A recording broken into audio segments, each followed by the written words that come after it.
Hello guys, നമ്മുടെ YouTube ചാനലിലേക്ക് എല്ലാ കൂട്ടുകാർക്കും സ്വാഗതം. വീഡിയോസൊക്കെ യൂസ്ഫുൾ ആയി തോന്നുന്നുണ്ടെങ്കിൽ, ഇഷ്ടപ്പെടുന്നുണ്ടെങ്കിൽ മാത്രം ചാനലൊക്കെ ഒന്ന് സബ്സ്ക്രൈബ് ചെയ്ത് സപ്പോർട്ട് ചെയ്യണേ.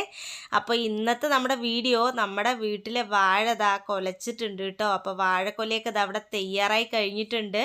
പഴുത്തിട്ടൊന്നുമില്ല കേട്ടോ ഗൈസ്, അതിന് ഇനിയും കുറച്ചുകൂടി ടൈം എടുക്കും. താണ്ടില്ല, ഈ ഒരു പാകത്തിലേ ആയിട്ടുള്ളൂ. അപ്പോൾ ഇനി കുറച്ച് സമയം, കുറച്ചുകൂടി ഒരു മാസമൊക്കെ ആകുമ്പോഴത്തേക്കും നമുക്ക് ഈ ഒരു വാഴ നല്ല പഴുത്ത് കിടിലനായിട്ട് നമുക്ക് കയ്യിൽ കിട്ടും.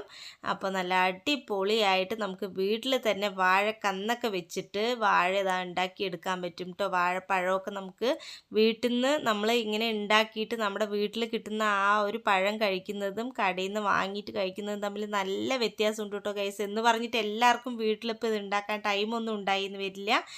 അപ്പോൾ ഇവിടെ അച്ഛന് നല്ല ഇൻട്രസ്റ്റ് ഒക്കെ ഉള്ളത് കൊണ്ട് തന്നെ അച്ഛൻ ഇതൊക്കെ ഇങ്ങനെ ഉണ്ടാക്കിയെടുക്കുകയാണ്. അതുകൊണ്ട് തന്നെ നമുക്ക് നല്ല കുശാലാണ് കേട്ടോ ഗൈസ്. ഇതുപോലെ വാഴപ്പഴവും പച്ചക്കറിയൊക്കെ ആണെങ്കിലും നമുക്ക് ഒരുപാട് പൈസ കൊടുത്ത് വാങ്ങേണ്ട ആവശ്യം വരുന്നില്ല.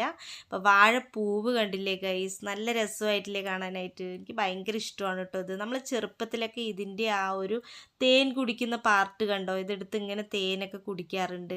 അപ്പോൾ നിങ്ങളെല്ലാവരും ഇതുപോലെയൊക്കെ ചെയ്തിട്ടുള്ള ആളുകളാണെങ്കിൽ തീർച്ചയായും കമൻറ്റ് ബോക്സിലൂടെ അറിയിക്കാനും മറക്കരുത് കേട്ടോ കൂട്ടുകാരെ. വീഡിയോ ഇഷ്ടപ്പെടുകയാണെങ്കിൽ ലൈക്ക് ചെയ്യൂ, സബ്സ്ക്രൈബ് ചെയ്യൂ, സപ്പോർട്ട് ചെയ്യൂ. അപ്പോൾ വീണ്ടും അടുത്ത വീഡിയോയിൽ കാണാം.